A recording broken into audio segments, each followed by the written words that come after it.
एक दफा का जिक्र है। एक पुरानी और गहरी दरिया के किनारे एक छोटा सा गांव बसा हुआ था। इस गांव में लोग खुशहाल थे, लेकिन उनके दिल में हमेशा एक खौफ था। वो खौफ था दरिया की गोहरियों में बसी एक जलपरी का, जिसका नाम लेला था। लेला दरिया की गोहरियों में रहती थी और लोग इसके बारे में कहानियां सुनते आए थे, लेकिन इसका असली चेहरा किसी ने कभी नहीं देखा। गांव वाले कहते थे कि लेला एक खूबसूरत और सुकून से भरी परी थी, जो सिर्फ उन्हीं लोगों को दिखाई देती थी जो उसकी मदद के लायक होते थे। कहानियों में सुना जाता था कि जब भी कोई इंसान दरिया की तलाश में जाता, वो अपनी मदद से उन्हें खतरे से बचाती थी। लेला की खूबसूरती की मिसाल दी जाती थी। इसके बाल गहरी नीली और जैसे दरिया की लहरों से मेल खाते थे, और उसकी आंखें जो चमकती हुई सब्ज रंग की होती थीं, उनमें किसी भी इंसान की रूह को सुकून मिल जाता था।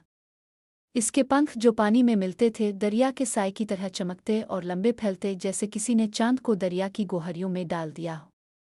लेला का रंग पानी जैसा हल्का सा नीला था, और उसकी देहाती खूबसूरती देखकर किसी को भी यह महसूस होता था कि वो कोई इंसान नहीं, बल्कि किसी और दुनिया से आई हुई परी है।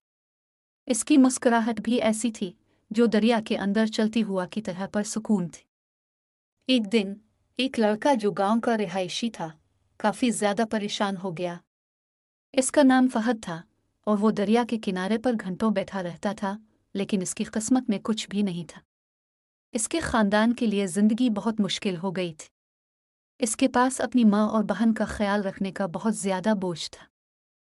फहद ने सुना था कि अगर दरिया की जलपरी की मदद हासिल की जाए तो कोई भी मुश्किल आसान हो सकती है। इस सोच के साथ वो दरिया के किनारे तक चला गया। इस दिन दरिया में कोई भी लहर नहीं थी, बिल्कुल सुकून था। फहद ने पानी में अपने पाँव डाले और सोचा, अगर लेला की मदद मिल जाए तो मेरे खानदान की मुश्किलात दूर हो सकती हैं। जैसे ही वो पानी में पाँव रख रहा था, अचानक दरिया की गोहरियों से एक रोशनी निकलकर ऊपर आई। वो रोशनी धीरे धीरे फहद के पास आई और उसके सामने एक खूबसूरत जलपरी लेला आई। फहद लेला ने अपनी मीठे से भरी आवाज में कहा, मैं तुम्हारी मदद कर सकती हूँ, लेकिन तुम्हें अपनी मंजिल के लिए अपनी हिम्मत और दरियाफ्त करनी होगी। फहद थोड़ा चौंका, लेकिन फिर भी इसने कहा, अब मुझसे क्या चाहती है?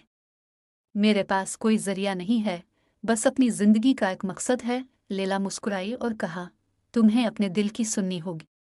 तुम्हारे अंदर एक ताकत है, लेकिन तुमने अभी तक इसे दरियाफ्त नहीं किया है। फहद ने लेला की बात सुनी और सोचा कि वो अपनी किस्मत को समझने की कोशिश करेगा। लेला ने इसे कहा, तुम अपने खानदान के लिए जो कुछ कर रहे हो, इसमें तुम्हारा प्यार और मेहनत ही तुम्हारी असल ताकत है। इस रात फहद ने अपने दिल से दरिया की गोहरियों में अपना सफ़र शुरू किया। लेला ने इसकी मदद की और इसे हर कदम पर रास्ता दिखाया। जैसे जैसे वो अपनी मंजिल के करीब जा रहा था, दरिया का रंग और भी गहरा और खूबसूरत होता गया। फहद ने अपने ख्वाबों को सच कर दिखाया और अपने खानदान को मुसीबत से निकाल लिया। लेला ने इससे कहा, तुम्हें अपनी असल ताकत का पता चल गया। तुम्हारे अंदर वो राज था जो तुमने अपनी मदद से पाया। फहद ने अपनी माँ और बहन को अपने सफ़र की कहानी सुनाई और दरिया की जलपरी लेला का शुक्रिया अदा किया। लेला ने मुस्कुराते हुए कहा, तुम्हारा सफ़र ख़त्म हो गया, लेकिन तुम्हारा सच और हिम्मत हमेशा तुम्हारे साथ रहेगा।